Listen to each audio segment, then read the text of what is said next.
Bonjour à toutes et à tous, j'espère que vous allez bien et que vous êtes en pleine forme. Enfin, j'espère surtout que vous êtes en meilleure forme que le cinéma hollywoodien. Car j'ai le sentiment, à mon humble avis, que le cinéma hollywoodien est en train de crever, littéralement. Quand on observe les tendances, le box-office, l'enthousiasme général quand un film va sortir, que ce soit sur les réseaux ou autour de soi, on est forcé d'admettre que tous les voyants, ils sont au rouge. Et ça, il faut qu'on en parle, donc on se retrouve dans les commentaires pour en discuter. Comme d'habitude, je suis en mode freestyle, en mode impro, mais vous inquiétez pas, j'ai une petite feuille de route, j'ai noté quelques points qui prouvent à mes yeux que le cinéma hollywoodien est en train de plonger dans une chute libre. Je ne sais pas quand est-ce qu'on va toucher le fond, mais à mon avis, on n'est pas loin. J'ai la sensation que les dernières grandes années d'Hollywood, elles sont derrière nous et ça commence à remonter. Et je veux pas du tout la jouer nostalgique en mode c'était mieux avant, mais compte tenu des tendances, compte tenu de la régression générale, compte tenu de ce qui est proposé, c'est quand même assez inquiétant. Bien évidemment, je parle de cinéma hollywoodien, cinéma à grand spectacle, enfin le genre de film qu'on consomme à échelle de masse. Je ne parle pas du cinéma coréen, européen, sud-américain. Je parle exclusivement de cinéma hollywoodien, car aux US, il y a deux types de cinéma. Le cinéma hollywoodien, donc le cinéma à grand spectacle, les gros blockbusters, allez, pour dire ça de façon grossière, les Marvel, les Transformers, les Fast and Furious, ces trucs-là, mais également les Dune, les Batman, les Superman, ce genre de choses. Et il y a le cinéma américain qui propose des films avec des budgets quand même un peu plus modestes, avec des moyens beaucoup moins conséquents. Un cinéma que personnellement j'adore, car c'est un cinéma qui me rappelle un petit peu celui auquel on avait affaire dans les années 70. Donc des films qui ne misent pas tout sur le spectaculaire, mais plus, on va dire, sur le jeu d'acteur, sur le contexte, sur les thèmes, des thèmes souvent sociaux d'ailleurs. On a tendance à l'oublier, mais effectivement, les États-Unis proposent deux types de cinéma. Vous allez me dire que tous les pays proposent globalement plusieurs types de cinéma, mais quand on pense à cinéma américain, on pense très généralement à cinéma hollywoodien. Or, il n'y a pas que ça, au contraire. D'ailleurs, je rebondis là-dessus, souvent quand je bâche le cinéma français, on me sort « ouais, mais t'es pas assez curieux, tu cherches pas assez, etc. » Et même qui, quand on parle de cinéma américain, font directement l'affiliation avec les gros blockbusters, les films de super-héros, tout ça. Ces gens-là, souvent, oublient que le cinéma US, ce n'est pas que ça. Il y a aussi des tas de films indépendants ou avec peu de budget, des films qui sont de très grande qualité et qui, malgré le budget, nous mettent quand même une sacrée rouste en termes qualitatifs, en termes d'idées, en termes de mise en scène, en termes d'ambition. Mais bref, si je suis inquiet pour Hollywood, je suis beaucoup moins inquiet concernant le cinéma américain. Et ça, j'estime qu'il faut qu'on en parle. Alors cette vidéo va être divisée en deux parties. Une première partie où je vais exposer mes arguments concernant la descente aux enfers du cinéma. On va parler brièvement de l'évolution d'Hollywood, de l'après-Covid, du box-office, de l'inévitable et inquiétant turnover concernant les réalisateurs et les acteurs. Vous allez voir que dans 10 ans, ça va être assez compliqué. On va parler brièvement des plateformes de streaming, de l'ambiance générale, je veux dire de l'engouement qu'on peut éprouver pour ce qui sort à Hollywood. Et en deuxième partie, donc dans la deuxième vidéo, je vais vous parler d'un film qui a, à mes yeux, prophétisé la fin d'Hollywood. Un film sorti dans l'indifférence générale il y a plus d'une vingtaine d'années.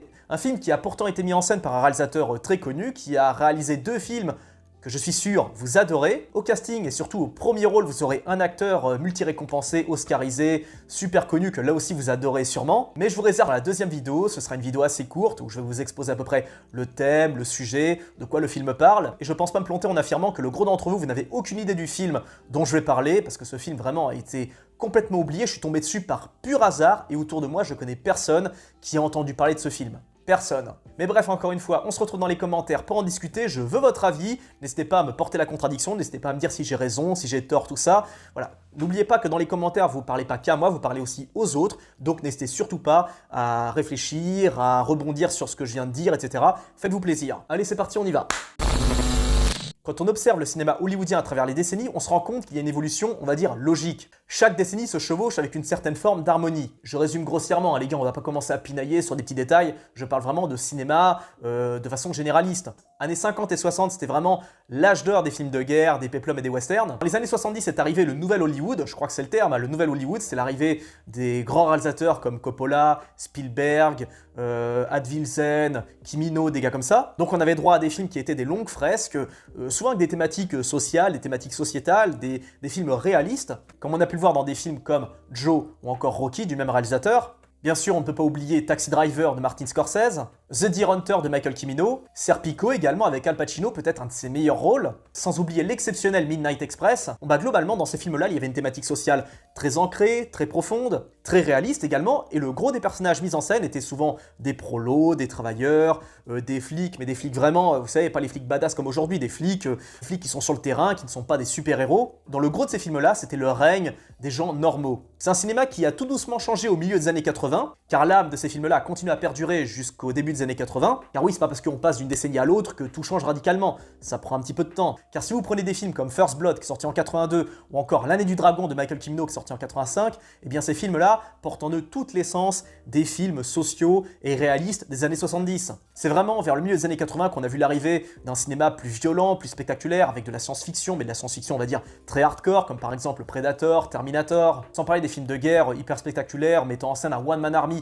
comme Rambo 2 ou Commando. Et c'est également dans ces années-là qu'on a vu arriver des films, on va dire, pour jeunes, pour ados, comme Retour vers le futur ou Breakfast Club. Et l'âme des années 80 a continué à perdurer jusqu'à, je dirais, le début des années 90, même si des films comme par exemple Reservoir Dogs, Tueur Né, True Romance, Le Dernier Samaritain ou Pulp Fiction transpirent les années 90, on ressent encore cette âme propre aux années 80. Et c'est là aussi à partir du milieu des années 90 où on est entré dans un nouveau cinéma, un cinéma d'action encore plus bourrin, encore plus spectaculaire, avec un peu plus d'humour quand même, un peu moins de sérieux. Bien évidemment, on est passé des années 90 aux années 2000 où là, pareil, on a vu le cinéma évoluer, notamment avec l'arrivée des gens de Hong Kong qui ont quitté, qui ont fui la crise de Hong Kong de 97. Donc c'est là qu'on a vu arriver par exemple des gars comme John Woo ou aussi d'autres mecs qui étaient spécialistes en arts martiaux, qui ont formé énormément d'acteurs, enfin qui ont dynamisé le cinéma d'action hollywoodien. C'est là qu'on a commencé à avoir des films d'action mettant en scène des héros qui se battent avec des systèmes de self-défense, comme le Pencak Silat ou le Krav Maga, des trucs dans le genre. Comme par exemple on a pu voir dans la saga Jason Bourne ou dans Collateral avec Tom Cruise.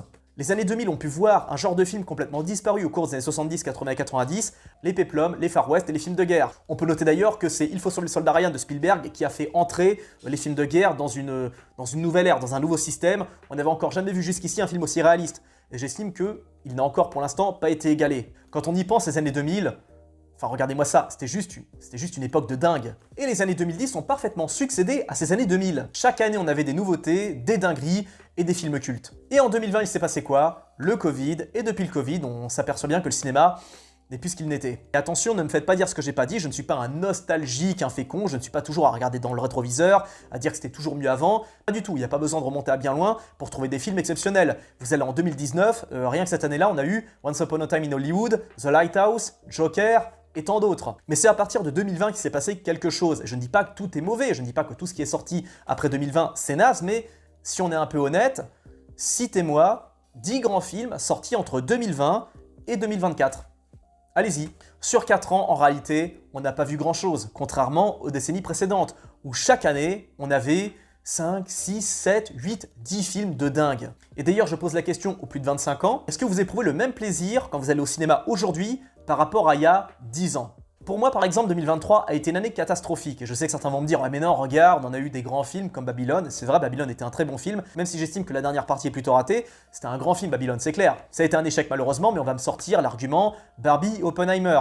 Barbie et Oppenheimer sont tous les deux des films surfaits, surcotés. La preuve, on n'en parle même plus, alors que quand c'est sorti, rappelez-vous de l'hystérie que ça a été. Bon bah ça c'est pour l'année 2023. Ce qu'on aura retenu finalement, bah, c'est Barbie et Oppenheimer. Et quelques petits films qui sont sortis à droite à gauche, mais rien de bien incroyable. Maintenant, on va comparer à ce qui est sorti il y a 10 ans, en 2013. Voilà, c'est juste incomparable. Allez, on va parler de cette année 2024. En 2024, je suis d'accord que ce qui sort, c'est pas si mal. Iron Claw, Dune 2, La planète des singes, Mad Max Furiosa, c'est pas mal, c'est sûr. Mais on va comparer 2024 avec 2014. Regardez ce qui est sorti en 2014. C'était une année de malade mental en termes de production. Et même si 2024 n'est pas fini, eh bien... c'est plutôt mal barré pour égaler ce qu'on a vu en 2014. Si vous voulez, on peut également comparer 2022 avec 2012, 2021 avec 2011, 2020 avec 2010. Vous voyez, on peut dire que cette décennie, c'est pas tellement top au niveau du cinéma. Et également au niveau du jeu vidéo. Car franchement, depuis 2020, qu'est-ce qui est sorti de vraiment incroyable sur console? Bah à part quelques titres et The Last of Us 2, on a quasiment rien. Alors que pour la décennie précédente, mais chaque année, on avait des trucs de fou. Petite anecdote personnelle. La dernière fois, je discute avec mon neveu, 17 ans. Je lui demande « Qu'est-ce que tu fais de ta soirée ?» Il me répond « Je joue à un jeu. » Je lui demande à quoi il joue, et il me sort « Spec Ops The Line ». Je lui dis « Mais attends, mais qu'est-ce que tu racontes? Ce jeu a plus de 10 ans. Pourquoi tu joues pas à des trucs modernes? Genre Red Dead Redemption 2, The Last of Us 2, Modern Warfare, et c'est tout ce que j'avais à lui proposer. » Et le gamin me répond texto, le pragmatisme des gosses « Non mais tonton, t'es bien mignon, mais ce qu'on nous propose sur PS4, sur Xbox, sur PC, il n'y a pas grand-chose. Entre les Assassin's Creed 23, les Far Cry 12... il n'y a quasiment rien. Alors que quand vous regardez ce qui était produit sur PS3 la décennie précédente, mais chaque année c'était une dinguerie. Osez me dire que c'est comparable avec ce qu'on produit en 2020. En tout cas, pour le jeu vidéo, c'est très compliqué et il se peut que GTA 6 enterre définitivement le reste de l'industrie, car ce sera quasi impossible pour le gros des studios de se mettre au niveau de GTA 6 en termes de réalisme, en termes d'ambiance, en termes d'immersion, qui sera juste énorme à tous les niveaux, que ce soit en mode histoire et en mode online. En tout cas, à cette époque-là, ce qu'on nous proposait, c'était une dinguerie, et ce qu'on nous propose dans le cinéma, c'est du même niveau. On n'a quasiment plus rien. Et c'est également la même chose pour les séries télé. Regardez ce qu'on avait en 2010, regardez ce qu'on a en 2020. Alors bien sûr, oui, 100 fois oui, il y a des bons trucs qui sont sortis, je ne dis pas le contraire, mais du point de vue quantité, ça prête au débat. Ce qui me fait peur, c'est qu'on soit dans une certaine forme de lassitude généralisée, où quelque part on est revenu de tout, on a tout vu, tout connu, et ça me fait peur. Pour autant, j'estime que cet argument, c'est l'un ou l'autre, c'est oui ou non. C'est oui, on a atteint une forme de lassitude extrême parce qu'on a trop consommé, on a joué à trop de bons jeux, on a découvert trop de bons films, on a atteint un plateau limite qu'on ne pourra quasiment jamais redépasser. Peut-être. Tout comme, non, il y a encore des choses à découvrir, il y a encore des choses à faire, il y a encore des choses à construire, parce qu'il y a aussi le renouvellement des générations. Je veux dire, on n'est pas tout seul, il y a aussi les gamins qui arrivent derrière nous, qui eux n'ont pas spécialement notre aigreur, notre côté revenu de tout, on a tout vu, tout connu. On n'est pas les seuls dans le game, les gars, donc pensez aux nouvelles générations. Mais le truc, c'est que avec l'apparition des plateformes de streaming, les smartphones, où on a, on est sous perfusion de vidéos non-stop, ça peut jouer à une certaine forme de lassitude générale. Et c'est clair et net que les plateformes de streaming, je pense qu'elles n'aident pas spécialement à l'évolution du cinéma. D'autant plus que ce que nous proposent les plateformes de streaming, c'est pas spécialement génial, c'est pas spécialement incroyable. Pour un bon film, très généralement, on en a 3-4 qui sont pas spécialement top, dont bon nombre d'entre eux qui sont complètement ratés et mauvais. Est-ce que vous éprouvez toujours autant de plaisir à aller au cinéma? Moi, j'avoue que personnellement, j'éprouve toujours le même kiff quand je rentre dans une salle. Vous savez, là, je passe à la caisse, je prends mon ticket. De temps en temps, je vends un rein pour avoir la formule soda et popcorn. J'aime le principe, vous savez, quand on passe, on déchire le billet, on rentre dans la salle silencieuse, on s'installe et on voit les pubs. Avant, je ne supportais pas les pubs, je faisais exprès de venir après les pubs tellement ça me gonflait. Ouais, super ok, des bandes annonces qui nous spoilent, savoir qu'il y a un magasin de pneus à côté d'un concessionnaire auto qui longe le Buffalo Grill de la ZAC de Lazaro, génial. Mais avec le temps, je pense que c'est là, j'ai fini par m'habituer aux pubs et pour moi, c'est devenu un rituel. Maintenant, je veux voir les pubs, c'est quand même grave. Est-ce que je suis le seul à être comme ça? Rassurez-moi dans les commentaires, s'il vous plaît. En tout cas, avant, pour moi, c'était un supplice et maintenant, c'est devenu presque un rituel. C'est le début de la vieillesse, sans doute. En tout cas, j'éprouve toujours autant de plaisir, mais je sais que c'est pas le cas de tout le monde. On peut y ajouter d'ailleurs la problématique du prix des places, qui est juste exorbitant. On peut également parler des incivilités et de l'insécurité qui explosent dans certains multiplexes. Donc ça n'aide pas, sans parler du manque de savoir-vivre concernant les Français, parce que pour avoir fait pas mal de salles à l'étranger, je vois bien la différence entre les Français et l'étranger. Les Français ne peuvent pas s'empêcher de parler, de sortir leur téléphone. Systématiquement, il y a des cons qui font tomber leur popcorn, mais systématiquement, ça ne rate jamais. Alors que dans le gros des cinémas que j'ai fait, en Australie, Nouvelle-Zélande, Pays de l'Est, etc., c'est rare quand on voit des gens faire des conneries, faire tomber des trucs. Les gens savent se tenir. En France, les gens ont un gros problème de savoir-vivre et ça n'aide pas. Donc si on fait le ratio, film de moins en moins marquant, de moins en moins ambitieux, je veux dire, dernièrement, on a vu Kong x Godzilla. Ok. Comparer ce truc avec Kong de 2017. C'est pas la même chose. Maintenant, comparez le King Kong de 2017 avec le King Kong de Peter Jackson. C'est le jour et la nuit. Donc manque de propositions originales, et même si je sais que de temps en temps, on a de jolies fulgurances. Concurrence des plateformes de streaming, en effet, pourquoi s'emmerder à payer un ticket, aller en salle, etc. alors que chez soi, sur son smartphone, son PC, sa télé, ou alors sur son mur avec les rétroprojecteurs, on peut directement voir des films chez soi, sans spécialement avoir acheté DVD, paf, on va sur le catalogue Netflix, Prime, on a tout ce qu'on veut. Ça, plus l'ambiance et le prix des tickets, ça aide pas concernant, un potentiel renouveau du cinéma. On peut également parler du wokisme qui influe négativement le cinéma, même si bon nombre de sociétés font un rétropédalage concernant leur production woke, on s'aperçoit que le wokisme, c'était d'un point de vue business, un bon plan. On va prendre l'exemple de La Petite Sirène. Est-ce que vous pensez réellement que les boîtes de production ont claqué des fortunes concernant la promo de ce film ? Pas besoin, les pros et anti-woke ont fait la promo du film sur les réseaux. On a changé d'époque, maintenant il n'y a plus besoin de faire spécialement des affiches gigantesques, ni d'envoyer des stars sur les plateaux télé, faire leur promo, etc. Alors bien sûr, on continue à le faire, mais c'est beaucoup moins spectaculaire qu'avant. Maintenant, une bonne partie de la communication se fait sur les réseaux sociaux, ça coûte presque rien, c'est beaucoup plus facile, et ça a un impact non négligeable concernant le public. Et La Petite Sirène, c'est un super coup. On prend une petite Tismé pour justement faire rager les gens sur Twitter, les gens qui voulaient revoir une Ariel comme on avait vu dans le dessin animé. Et ce qui se passe, c'est que sur les réseaux, il y a ceux qui vont dire « Non mais c'est de la merde, on veut pas voir ce film, etc. C'est nul, la meuf elle ressemble pas du tout à l'Ariel d'origine. » Moi personnellement, j'en ai rien à foutre, je suis pas un anti-woke hystérique. En fait, moi, je trouve ça intéressant parce que c'est c'est une logique en fait. Je dis pas que j'aime bien ou que j'aime pas, c'est intéressant, ça permet de voir une certaine forme d'évolution concernant Hollywood, concernant la créativité. Et moi, je suis pas un parano, comme beaucoup, en mode, parce que c'est ça aussi qui... je m'adresse aux droitards dès qu'ils me regardent. Les gars, pas de panique, ils ont mis une Tismé pour jouer la petite sirène. Et alors? Vous avez déjà votre propre petite sirène, rousse, blanche, tout ça.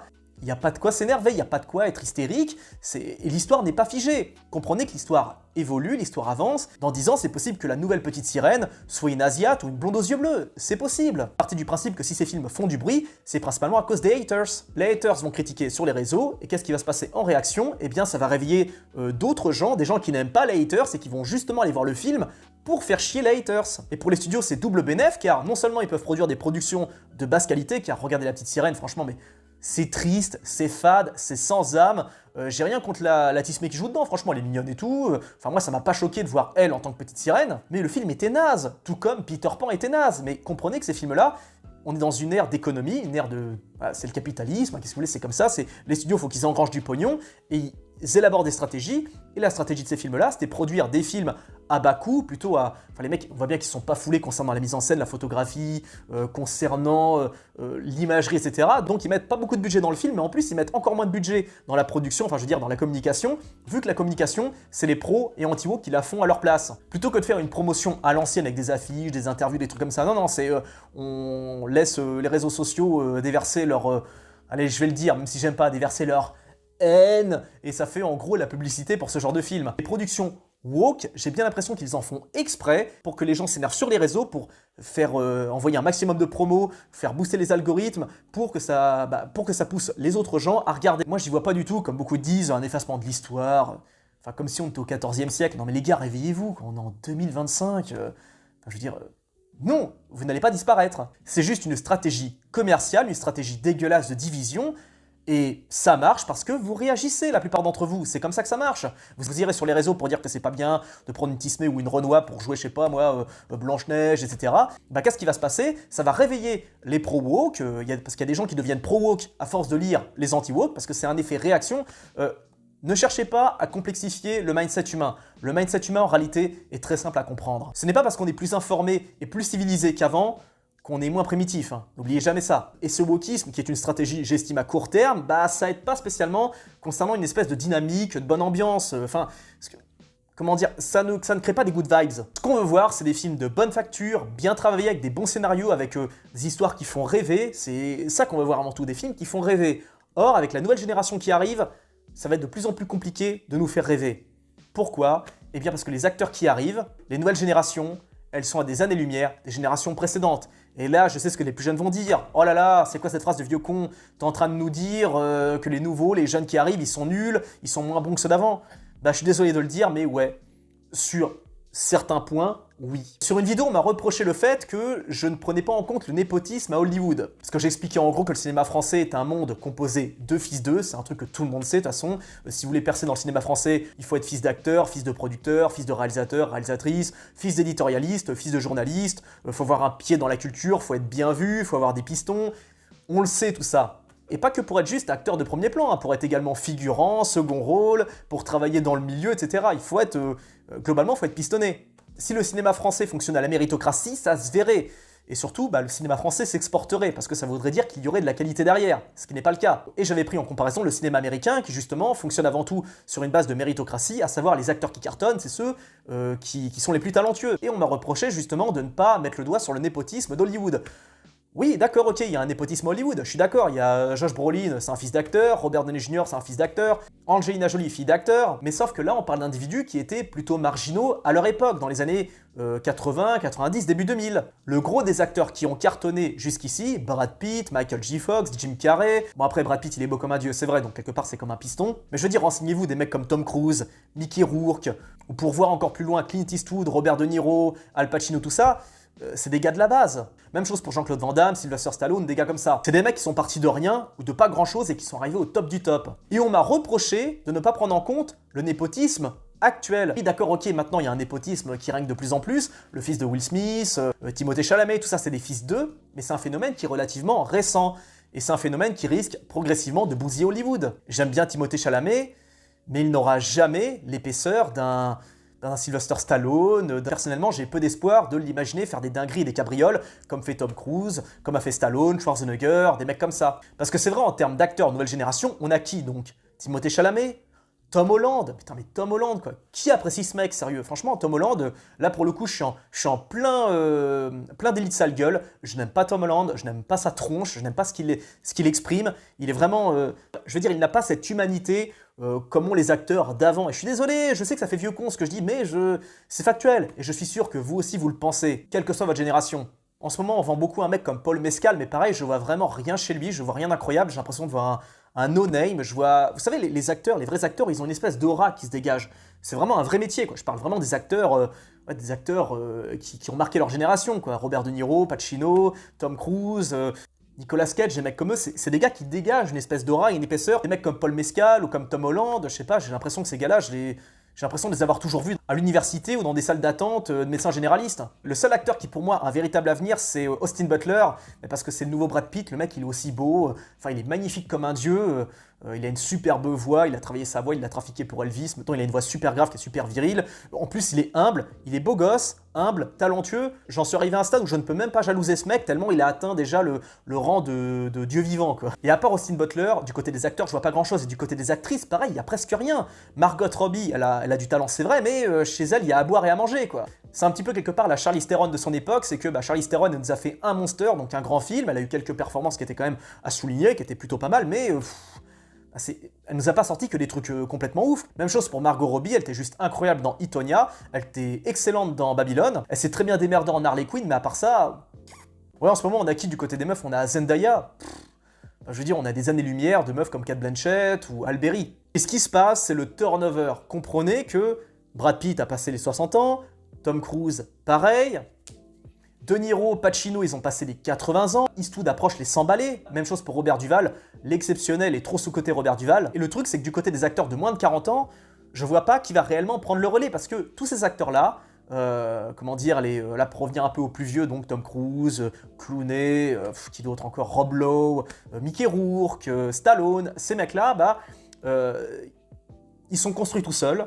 Ils ont subi des échecs, et souvent des échecs dont ils ne sont jamais remis, comme par exemple Rourke, Stallone, ça a été très chaud pour lui de remonter. C'est des gars qui ont un parcours, qui ont vécu plusieurs époques, qui ont traversé des époques juste dingues, qui sont créés une personnalité, une humanité, une épaisseur. Et ça me fait mal de dire ça, mais des mecs comme ça, on n'en voit plus, c'est terminé. Clint Eastwood, il a été pilote de bombardier, je crois, en Corée, il a été soldat. Enfin, je veux dire, il n'y a pas besoin de comparer avec des cas aussi extrêmes, mais prenez par exemple, je sais pas, des Matt Damon, des Ben Affleck, des Woody Harrelson, mais on n'a pas d'équivalent aujourd'hui du côté des nouvelles générations. Et ces acteurs-là, ils avaient tous un point commun, les Tom Cruise, les Damon, les Clooney, les Brad Pitt, je sais pas, tous ceux que vous connaissez, tous ceux que vous adorez, ils ont quelque chose que n'ont pas les nouvelles générations, ils ont la dalle. C'est des mecs qui en ont bavé, qui ont bossé dur, qui ont dû se... Et ça se ressent. Je veux dire, regardez Stallone quand il parle. Il a encore cette flamme dans les yeux. Tom Cruise, regardez, 60 ans, il continue cette dinguerie. Il continue à faire ses trucs en moto, dans les rues de Paris. Il bosse dans un sous-marin. Il fait des dingueries sur des avions en altitude. Enfin, ce mec est un... il a gardé cette dalle, il l'a conservée. C'est pour ça qu'il faut avoir la dalle très jeune, car c'est généralement quelque chose que vous conservez jusqu'à la fin de vos jours. Et ces nouvelles générations, elles n'ont pas cette dalle, elles n'ont pas eu ces difficultés, elles n'ont pas galéré autant, elles sont arrivées, mais c'est pas de leur faute. Encore une fois, je ne juge pas, je vois ça juste d'un œil factuel. Je ne dis pas que les générations précédentes étaient meilleures, étaient plus valeureuses, plus valables, etc. Même chose d'ailleurs pour la vie en général.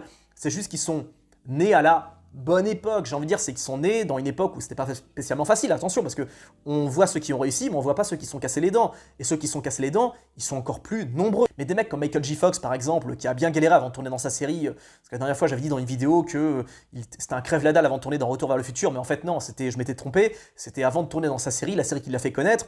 Il mangeait qu'une fois par jour, il dormait dans un motel, il enchaînait les petits boulots, il était à ça de se faire expulser parce qu'il était canadien, il était à ça de retourner au Canada et puis jamais revenir aux États-Unis. Bref, ces mecs-là, ils en ont tellement chié dans la vie que ils ont gardé cette fougue, ils ont gardé cette énergie, et c'est pour ça qu'on voit que les acteurs américains, ils vieillissent quasiment pas, quoi. Alors oui, il y a un petit coup de pouce de la chirurgie, tout ça, mais ces mecs-là, ils sont pas fatigués. Brad Pitt, il continuera à faire des folies, je pense, à 70 ans. Regardez Stallone dans le dernier Rambo, le mec, il se déplace comme un chat. Il garde cette dalle et cette vitalité passé les 50 ans. Regardez nos vedettes françaises en comparaison. Passé 35 ans, ils ont l'air fatigués. Et le truc, c'est que on n'aura pas d'acteurs comme ça dans les nouvelles générations. Dans 10 ans, on n'aura plus de Tom Cruise, on n'aura plus de Brad Pitt, on n'aura plus de mecs comme ça, on n'aura certainement plus de Clint Eastwood non plus. Et du côté des réalisateurs, c'est exactement la même chose. Ils sont où les futurs Scorsese, les futurs Coppola, les futurs, je sais pas moi, les futurs Oliver Stone, les futurs De Palma, tout ça? On n'en a pas. Alors oui, on a des Robert Edger, on a des Steve Cooper, on a des comment ils s'appellent, des Ari Aster, mais globalement, on sent que c'est pas la même chose. Et attention, je suis un fan du cinéma de Steve Cooper. Pour moi, c'est un des réalisateurs les plus sous-cotés de sa génération. J'adore ces mecs-là, mais c'est des gouttes d'eau dans un océan hyper vaste. Le gros des réalisateurs maintenant sont des faiseurs et plus des vrais créateurs. Et même chose d'ailleurs pour les vieux jeunes réalisateurs comme Fincher et Zack Snyder. Snyder, maintenant, il nous sort plus que de la merde depuis qu'il est chez Netflix, hein, Army of the Dead, Sucker Punch. Mais avant ça, quand il a démarré, L'Armée des Morts, 300, Watchmen, c'est quand même pas rien. David Fincher, dans les années 90, 2000 et 2010, ce qu'il nous faisait, c'est des trucs de dingue. Son The Killer est tout pourri, oui, mais honnêtement, j'ai du mal à visualiser un futur Fincher et un futur Snyder. Christopher Nolan, il est pas trop vieux, Denis Villeneuve, pareil, Damien Chazelle, il est encore un peu jeune, mais malheureusement, avec le beat qu'a été Babylone, c'est pas sûr qu'on le revoie dans un gros projet. Mais voilà, par ces mecs-là, on n'a pas grand-chose. Et on peut ajouter au turnover quelque chose de catastrophique qui, pour moi, justement, annonce la fin du cinéma, c'est l'omniprésence de remakes, de préquels, de séquelles, non mais c'est n'importe quoi. On a eu Fall Guy par exemple, adaptation d'une série américaine des années 80, L'homme qui tombe à pic. On a eu Dune 1 et 2, alors j'ai bien aimé Dune 1 et 2, mais c'est avant tout l'adaptation d'un roman. Il n'y a rien de vraiment nouveau. Un film qui déjà été adapté en 84. On a eu encore un Ghostbusters. On a eu Furiosa, donc le spin-off de Fury Road. On a eu La planète des singes, donc la suite de la trilogie de La planète des singes, qui était très bonne d'ailleurs, mais voilà. La Purge, Kong X Godzilla, donc à savoir la suite d'une licence, encore une fois. On va avoir le remake de Twister. Twister, quoi, vous vous rendez compte, qui ça intéresse? On va avoir le flic de Beverly Hills 4, on va avoir le remake de The Crow, enfin mais c'est une catastrophe parce que le cinéma ne veut pas se réinventer, fait que finalement reprendre des trucs qui ont déjà marché, tellement on est en manque d'inspiration, tellement on est en manque de substance, on est en manque d'originalité, en manque de prise de risque, et c'est ça aussi qui peut faire crever le cinéma, car ce qu'on nous propose en plus, en termes de préquels, c'est quel machin, ça vole pas très haut. Et quand on se penche sur le box-office, quand on voit les échecs qu'il y a eu, à part bien sûr Oppenheimer, par Oppenheimer qui davantage tient son succès via la communication qui est autour de ça, car c'est deux films qui n'ont rien à voir au niveau du sujet et qui sont sortis au même moment, avec des grosses têtes d'affiche, et puis Christopher Nolan, tout ça. D'ailleurs, notez qu'Oppenheimer, on n'en parle plus, hein, alors que Interstellar, qui est sorti il y a 10 ans, on en parle encore. Du côté du box-office, c'est assez compliqué en ce moment, même du côté, par exemple, Dune 2 s'en est bien sorti, mais c'était pas non plus, voilà, ça n'a pas rapporté le milliard. Le film avec Henry Cavill, Argylle, ça a été un échec. Même chose d'ailleurs pour ce deuxième film qu'il a sorti de Guy Ritchie, une espèce d'Inglourious Bastard Eco Plus, pareil, échec. Fall Guy, échec. Mad Max, échec. La planète des singes en est plutôt bien sorti, mais c'est pas non plus dingue. Les projets qui sont attendus pour la suite, y a pas grand chose qui fait rêver. Mais quand même, je leur dis, 2024, c'est toujours une année plus sexy et plus intéressante que ce qu'on a vu en 2023, 2022, 2021 et 2020. En tout cas, pour moi, le ciné va droit dans le mur, et ça, j'en parlerai dans une deuxième partie, une deuxième vidéo consacrée spécialement à un film qui, j'estime, a tout prévu, ou du moins a prédit la fin d'un cycle, la fin d'une époque. On verra la suite logique d'Hollywood. C'est un film dont il faut qu'on parle parce qu'il a, j'estime, prédit ce qui allait se passer avec plus de 20 ans d'avance. Est-ce que ce film annonce vraiment la fin d'Hollywood ou alors un potentiel renouveau inespéré? Nous en discuterons dans la prochaine. Merci d'avoir suivi jusqu'au bout les amis, c'était une longue vidéo, je suis désolé. Bravo à ceux qui ont été jusqu'au bout. Et si vous kiffez le format, n'hésitez pas à checker les autres vidéos pour ceux qui ne me connaissent pas. Je vous dis à très bientôt pour une prochaine, pour la partie 2. Plein de bisous à tous, prenez bien soin de vous, ciao.